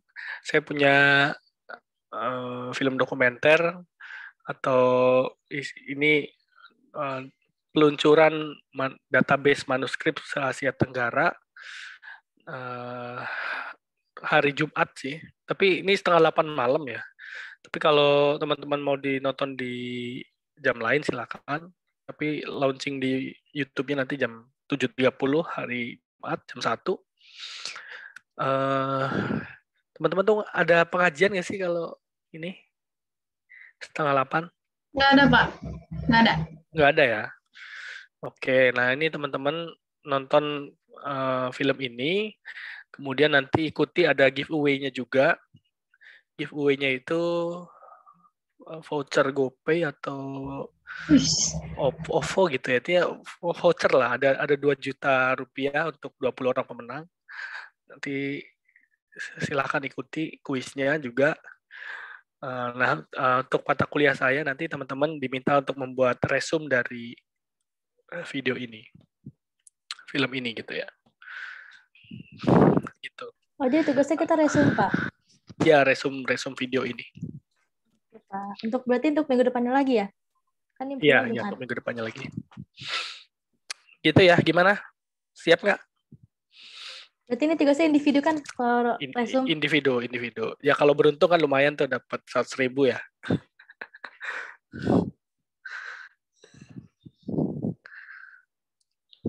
Oke. Di YouTube apa, Pak? Ya, YouTube-nya nanti daftar dulu aja. Ini kan ada nih, daftarnya di sini. Nanti panitianya akan email atau hubungi teman-teman semua. Ini linknya gitu. Nanti gitu sih. Oh, dream si manuskrip ya? Iya.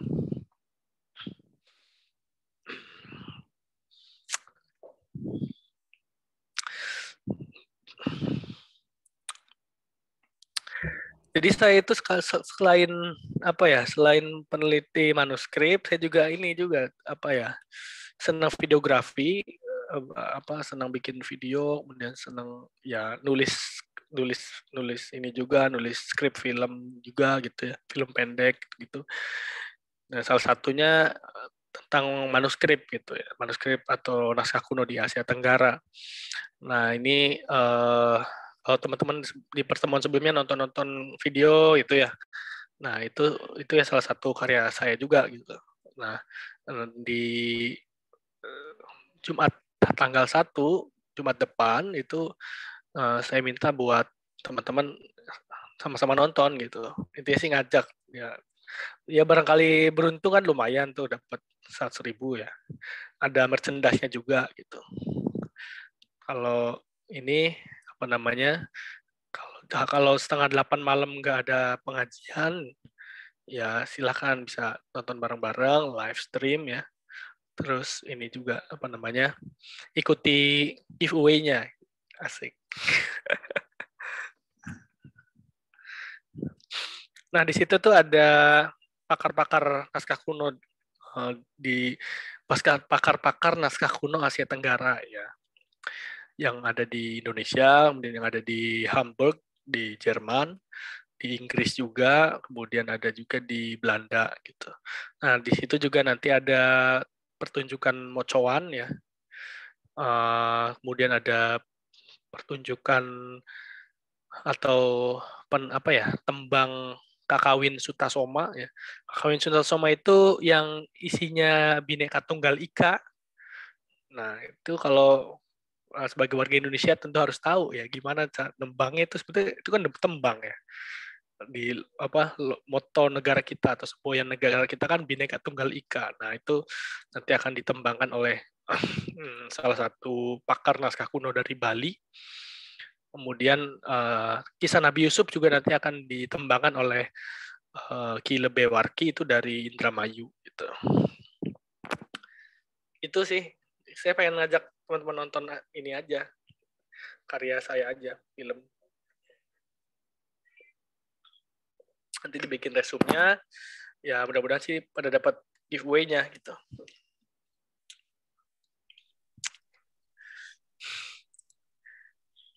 Gitu ya.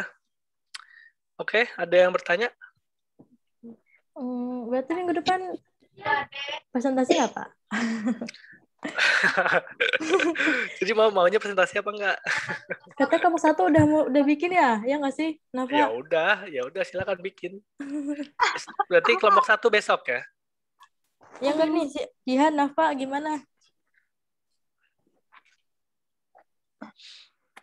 Tentang apa presentasi besok? Pertemuan ketiga sih, Pak. Pertemuan ketiga. Apa tuh materi? Apa materinya ya kelompok 1 siapa nih? Apa tuh? Jihan, ayo. Mana? Udah bikin. Iya, silakan. Tentang apa?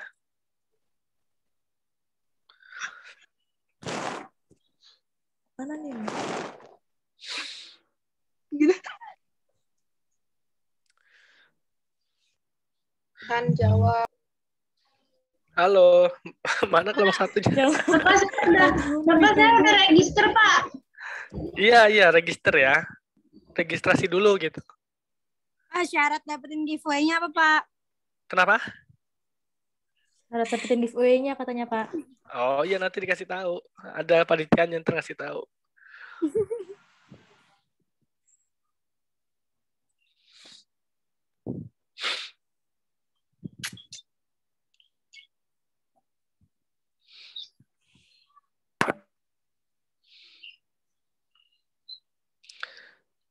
Jadi minggu depan kelompok 1 apa materinya? Ilmu bantu filologi sih Pak, tapi udah dibahas kan sama yang itu. Ya udah gini aja, berarti minggu depan itu materinya nanti saya buat ini deh, buat di Google Classroom aja ya. Jadi tiap kelompok itu nanti presentasinya ini gitu. Berarti kelompoknya pakai hari ini gitu ngacak apa gimana, Pak? Kelompok hari ini udah dibagi kan? Iya, yang tadi udah. Oh ya udah pakai itu aja. Pakai itu lagi kelompoknya. Tapi kayaknya enggak deh, soalnya kan kelompok ini materinya kan udah berkurang ya. Iya nggak sih? Iya benar, iya. Iya, berarti dibikin lagi. Sebentar berarti saya cek dulu. Sekarang kan karakteristik teks tulisan ya, Pak? Berarti selanjutnya teks tulis tangan dan teks cetak, konsep, mono, dan poligenesis. Itu, Pak? Iya, itu.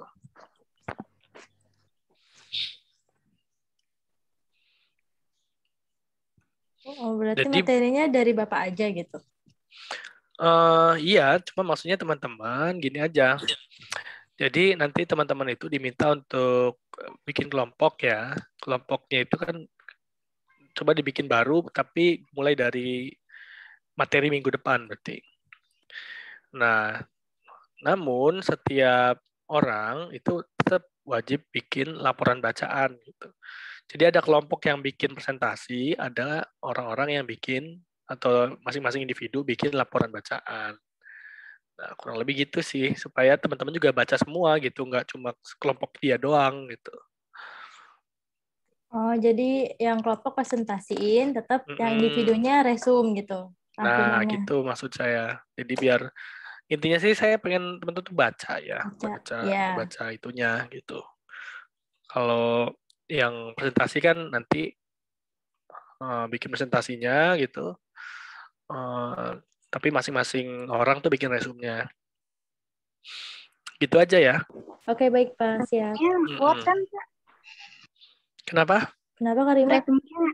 Resume Word aja kan, nggak usah PPT kan Pak? Iya, Word aja. Word aja, 3 halaman lah cukup. Iya Pak, Jangan 3 halaman, maksud saya 1000 ya, 900 kata lah cukup. 200 kali Pak. Berapa? 200 kata Konita, Pak. 200 kata nulis surat izin aja kurang itu. Kan anak sekarang mah Y, G, O. Iya, jadi ya 900 kata itu kan minimal. Minimal itu kan ya kalau teman-teman baca teksnya 10 halaman, gimana nyingkatnya kalau 200 kata kan? Kan gitu. Ya saya juga nggak mau banyak-banyak lah, maksudnya tapi jangan terlalu sedikit juga. Kalau terlalu banyak ya saya capek bacanya satu-satu. Bapak kalau misalnya kita ada tugas, Bapak bacain satu-satu, Pak. Ya bacain lah. Ih, mantap. Kan Bapak katanya lagi nggak enak badan tuh. Iya, bacanya sambil tiduran, tapi ya pakai tab sih bacanya. Jadi nggak berat gitu kalau pakai tab mah. Bapak, berarti tugas kita ini gimana nanti Bapak ngasih di GC ya Pak ya berarti ya? Nah, iya gitu aja. Kalau saya nggak ngasih ya enggak. Ya. Mantep kok. Berarti ya gitu. Iya. Ini sih saya pengen teman-teman tuh perkuliahan ini tuh pertama baca ya. Baca gitu. Kemudian yang kedua ya karena teman-teman kan anak milenial ya. Milenial terus sekarang kan udah banyak beragam jenis informasi ya. Tentang filologi, tentang manuskrip gitu kan banyak di YouTube ya. Nah, terutama di YouTube luar negeri sambil sekalian teman-teman tuh belajar bahasa Inggrisnya gitu. Gitu kan.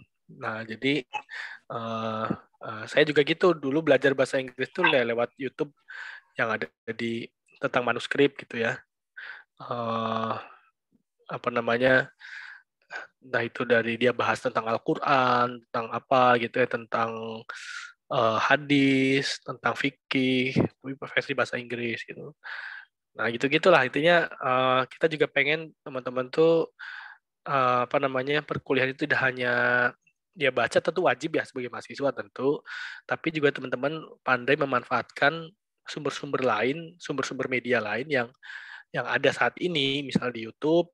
Kan YouTube kita nggak cuma buka Blackpink gitu, tapi juga kita buka ini gitu, artinya buka tentang manuskrip yang ada di dunia bahkan. Karena di sekarang itu memang lagi hits banget ya di dunia akademis terutama tentang manuskrip kuno itu. Tentang vaksin, kemarin kan ramai itu tentang vaksin ya, ini sertifikat vaksin tertua gitu. Padahal mah bukan kan ternyata. Terus tentang kitab tertua gitu. Gitu-gitulah. Intinya lagi ramai sekarang. Justru di barat ya, di Eropa, orang itu lagi seneng sesuatu yang klasik gitu. Orang tuh lagi ngebangga-banggain koleksi klasik mereka gitu. Berkata mah, lu punya nggak nih?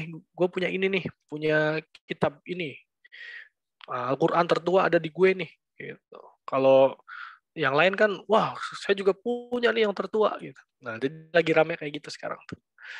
Dari itu kita ya informasinya kan nggak cuma lewat buku ya. Kalau buku kan artinya sebagai pengetahuan dasar ya, teman-teman semua memahami diskusinya gitu. Kurang lebih sih seperti itu. Gitu ya, intinya teman-teman saya ngundang nih teman-teman semua untuk ikut nonton, daftar dulu tapi biar nanti dapat notif, kemudian dapat link giveaway-nya dan sebagainya gitu-gitu ya. Oke, Pak. Iya, Oke, Pak. ada pertanyaan? Tentunya sudah, Pak. Sudah lewat 13 menit. Oke. Terima kasih, produktif sekali hari ini. Semoga teman-teman semua selalu sehat. Barangkali kalau ada hal-hal yang ingin didiskusikan lebih lanjut bisa via Telegram aja ya. Nanti pasti, Pak. kelompok yang terbaru silakan dibuat mulai dari pembahasan di bab apa tuh? Yang minggu depan ya, siapa tuh? Teks tulis itu, Pak. Iya, teks tulis. Teks tulis tangan. Iya, itu. Bukunya udah ada? Belum, Pak.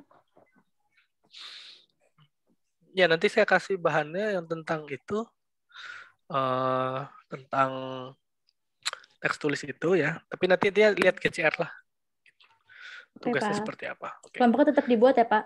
Dibuat ya, tapi berdasarkan itu kan berkurang ya berdasarkan materinya. LKPS, iya. Berarti Ya. sisa 1, 2, 3, 4, 5, 6, 7, 8. 9 lagi, Pak. 9 kelompok lagi ya? Ya, 9. Emang mau double jadi kelompok sama ini, kelompok sama tugas Bapak? Enggak, maksudnya kelompok kan yang buat presentasi. Ntar sambil dapat tugas GCR juga, Pak. Iya, tugasnya saya distribusikan di GCR gitu. Ngumpulinnya tuh GCR, baik kelompok maupun individu. Berarti 2. Gitu. Jadi kalau yang kelompok besok maju gitu ya, berarti dia ngumpulinnya 2 tuh. Ya kan? PPT sama apa? Ya, jadi yang kelompok itu pakai PPT, kon. Iya gitu. Tapi kalau yang nggak maju minggu depannya berarti cuma ngumpulin versi Word-nya aja. Versi resume aja. Iya gitu maksud saya. Bapak, berarti nanti kita ada tugas kelompok dan tugas individu juga dong pas terusnya. Iya gitu. Jadi setiap minggu itu intinya yang kelompok ya artinya bikin presentasi dan tetap tulis ya. Kalau yang nggak maju ya cuma nulis aja gitu atau bikin resume aja. Gitu. Oke, Pak. Gitu. Karena kalau cuma baca kan ya teman-teman lupa lah. Tapi kalau diketik kan ya paling nggak ingat-ingat dikit lah gitu ya. Atau ya paling nggak ingat gitu apa yang pernah diketik. Itu aja. Terima kasih. Semoga selalu sehat. Salam untuk keluarga. Assalamualaikum warahmatullahi wabarakatuh. Ya, Pak, terima kasih juga. Warahmatullahi wabarakatuh. Terima kasih, Bapak. Sama-sama. Selamat istirahat, Pak. Pak. Wes ya, Pak. Get well soon. Bye-bye. Sehat, Pak. Ya, terima kasih. Jangan lupa minum jeruk nipis tadi, Pak. Ada banyak di rumah jeruk nipis mah. Kirim salam, Pak, buat istri. Iya. Istri saya lagi di kampung. Itu istri lagi di kampung. Oh, ada yang cemburu tuh. Ada yang masakin enggak, kata Nafa? Udah. Mau digoputin nggak, Pak? Kaisa mau goputin. Terima kasih, Bapak. Iya, sama-sama. Mana dikirimin nih? Terusin, Ya. Bapak. Saya live dulu ya. Iya, Pak. Love you, Bapak. Assalamualaikum. Elak baru bilang love you. Elak biasaan nih. Lela kemana? Main Nah, dia Elak biasa. Mau ke Bekasi. Ngapain? Ntar kita tunggu ini Cari ya. cowok. GCR ntar ada notif biasanya. Pulang jam berapa? Bye-bye.